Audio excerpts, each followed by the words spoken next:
um,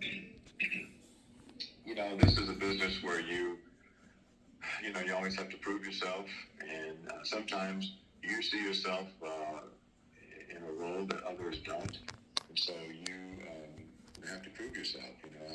I remember my first TV job in Charlotte, North Carolina. I had worked my way up from being a reporter trainee to a full-time reporter to the weekend anchor to the main fill-in anchor in the week, and then when one of the main anchors left, everybody assumed that I was going to be named that I was going to get that main anchor job, but they bypassed me and hired somebody else, and that was a disappointment. But I was bound and determined to keep plugging, and a few months later, I got a bigger job in Washington, D.C. at double the money. Then when I got to D.C. and decided to leave news and go to cover sports, after a few months, my station tried to convince me to go back to news because they weren't sure that I was going to be a good sportscaster. But I was determined that I would be, and even though they threatened me with maybe not renewing my contract once that deal was up, I didn't care. I was determined that I was going to be a great sportscaster, a great sports anchor, and similar to the first situation, within a few months, I was hired here in Miami as the main sports anchor at one of the major stations. So I think you have to believe in yourself. You have to believe in your conviction of who you want to be, and you have to be willing to accept your shortcomings and work through them, and always be willing to get better and improve. Because the minute you think you've arrived is the minute somebody passes you by. Yes, sir. Okay. Um, we all have our biases, and I'm sure you're a Miami. You like the Miami. You're a Miami fan. So, how do you balance providing unbiased commentary while how do you not biased? Well, I think that is your journalistic training. Right. I'm a journalist first, and I'm not a cheerleader, and I make that clear to the teams and the audience, and I think that's a real important part of it. If people see you as a cheerleader, then they don't want you because they know, hey, you're not going to tell me how it really is. So your job is not to cheerlead. You may want the team to do well that you cover, but if and when they don't, you got to call it like it is. Man, Miami Heat laid an egg tonight. They could not make a shot when it mattered the most, and that's why they lost to the Chicago Bulls Saturday night. The Heat raced out to a 21-point lead in the first quarter. It looked like it was going to be easy breezy. In the fourth quarter, when the game tightened up, the Heat's offense bogged down, and the Bulls beat them and ended their 7-game winning streak. Boom.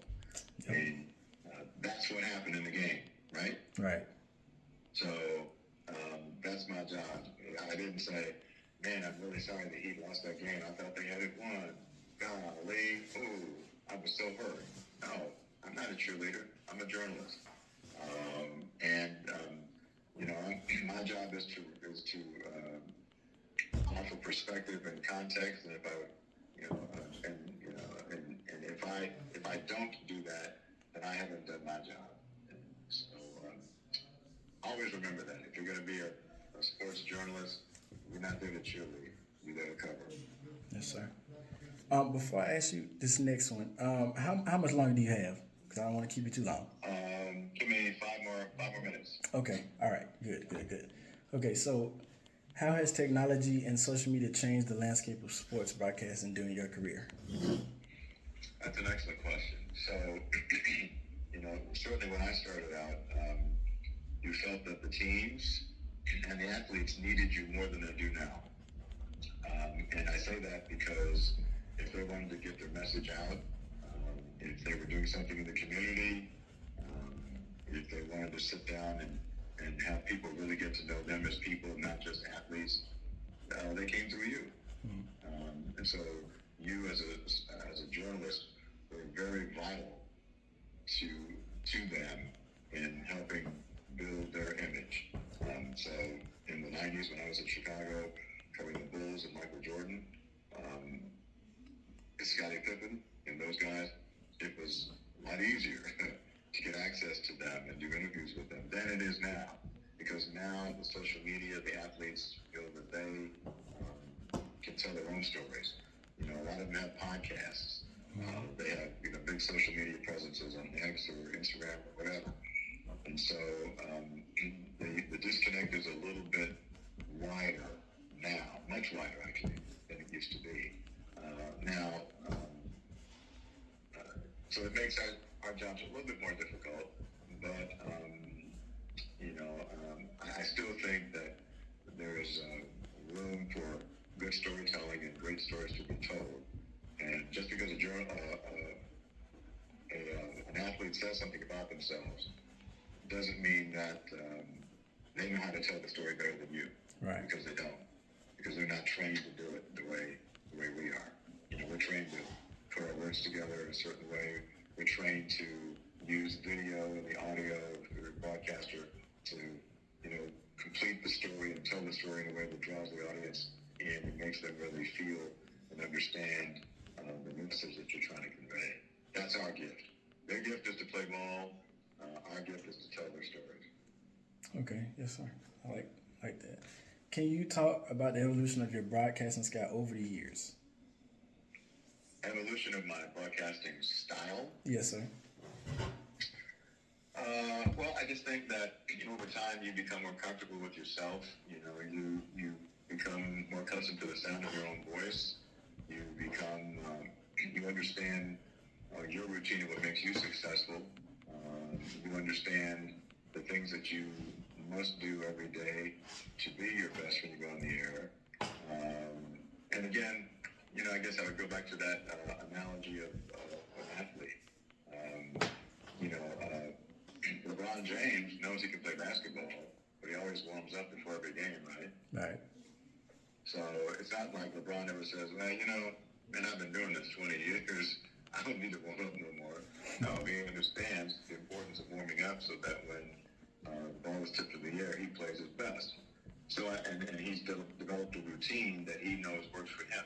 Same thing applies for us as a journalist. You know, we understand that we know how to write. We know how to write deadline. We understand how to do live shots when need be. We understand that we have to be able to ad-lib with no script sometimes when need be.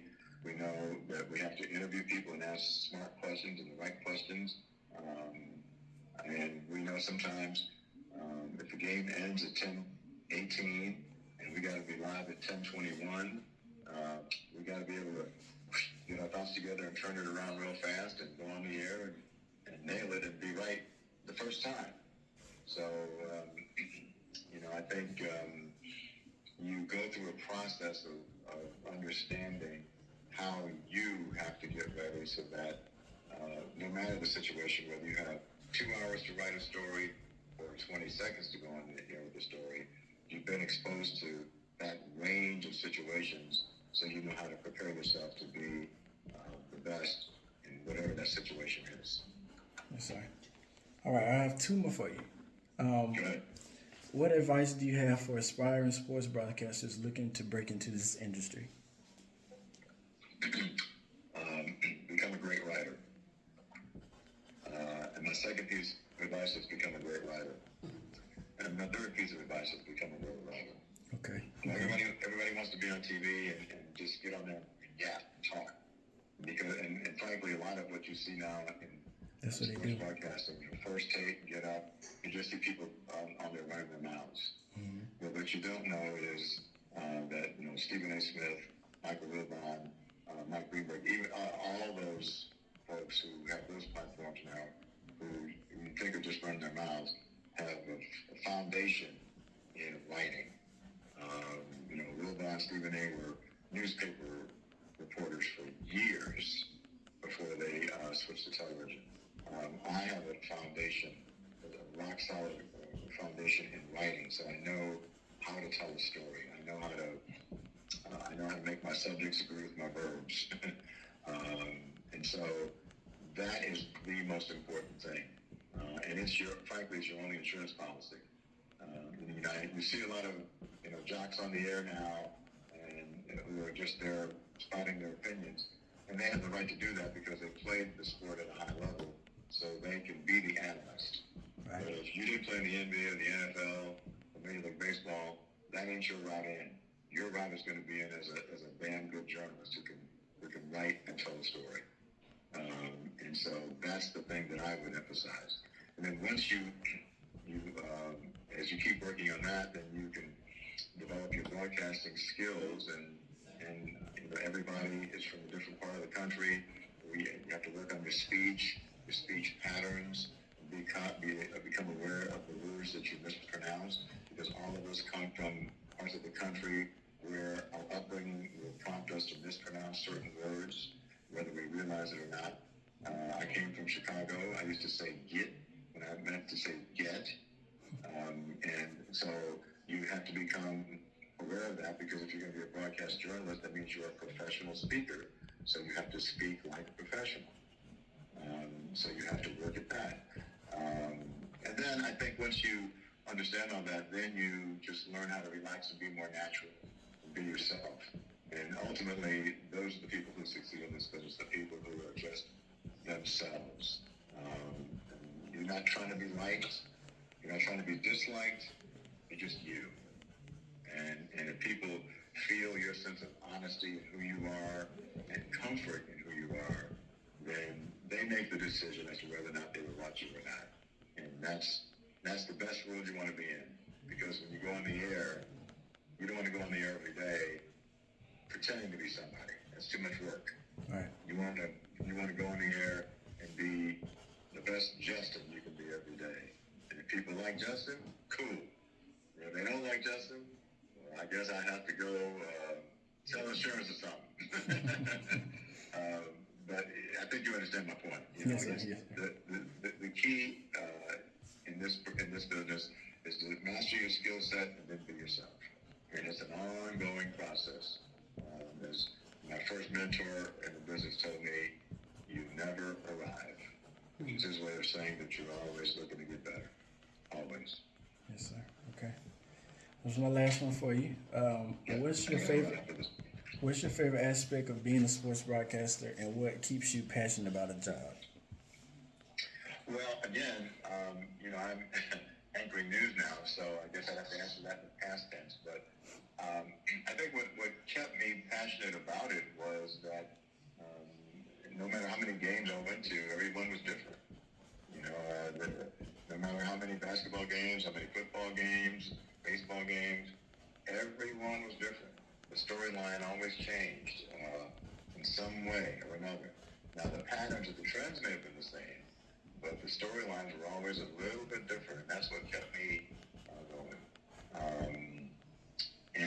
Again, going back to the whole thing of variety, you know, it's not just covering the games, who won and lost. It's covering the people who are playing the games. It's learning their stories as people and how they got to be who they are and where they are. So that's what kind of drove me, the variety. And I did a story with the great boxer Sugar Ray Leonard many years ago, and I got out and ran with him at 4 a.m. And I went to the gym with him and saw how he sparred and how he trained. And then after all of that, I went with him and his entourage and sat down in front of a screen and watched him closely examine the tendencies of the fighter he was fighting next, and noticed that the guy turned his head ever so slightly before he flicked the jab. And I thought, man, this is what it is right here. This is why this guy is great, because he's consistent every day in his preparation, and he's a student of the game. You don't miss nothing. He's paying attention. And I thought, man, that's the detail that I need to take back to my game as a broadcaster. Am I writing this exactly the way I mean it? Am I reporting the story exactly the right way? Am I saying am I turning the right phrase, or can I do it better? Am I picking the right soundbite? And am I setting it up the right way? And am I writing the right way out of it so I'm not repeating myself? All of those detailed things that I saw Sugar Ray Leonard have with his craft as a champion boxer, I learned to apply to become what I feel is a champion broadcaster. And It's all about the details and caring enough to not just let it slide. Because the minute you decide to let it slide is the minute you need to get out of the game because you're not committed. Okay. All right? Yes, sir. I got to run, brother.